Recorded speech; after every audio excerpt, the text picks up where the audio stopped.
درد جو ہے وہ ایک ہے، اور ان کی خواہش بھی جو ہے اسی کے گرد گھومتی ہے کہ ہمیں ہر حال میں اقتدار چاہیے۔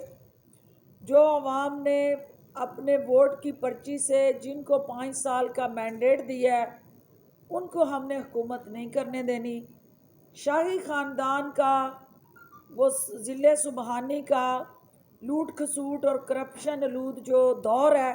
وہ واپس آئے، اور ہر طرح سے ان کو سرکاری محکموں میں جہاں بیٹھ کے وہ کرپشن کا شہد چاٹا کرتے تھے، اور عمران خان اور اس حکومت نے ان کے اس شہد کو زہر میں بدل دیا، اور جس کی وجہ سے وہ پاکستان سے فرار ہونے میں مجبور ہوئے۔ لہٰذا وہ اپوزیشن سن لے کہ آپ کی یہ اٹکیلیاں، آپ کی یہ اچھل کود، آپ کی یہ گنڈا گردی، آپ کا یہ قانون ہاتھ میں لینے کا مسلسل جو روایتی رویہ ہے یہ کسی کام نہیں آئے گا۔ وزیر اعلیٰ پنجاب عثمان بزدار ہوں یا وزیر اعظم عمران خان ہوں،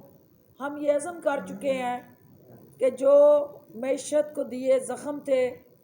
ہم نے ان کو مرہم پٹی کر کے اس معیشت کو صحت مند توانا بنا کے اس کے فوائد عوام کی دہلیز تک پہنچانے کا عزم کر لیا۔ ہم نے ڈٹ کے جم کے دونوں پلیٹ فارمز پہ، وہ وفاق کا ہو، صوبوں کے اندر ہو، کے پی کے اندر ہو، بلوچستان یا پنجاب ہو، ہم نے آپ کی جو سیاہ کاریاں تھیں اور کالے کرتوت تھے اس کو بے نقاب کرنے کا جو عزم ہے اور جو ہماری کمٹمنٹ ہے اس سے پیچھے نہیں ہٹنا۔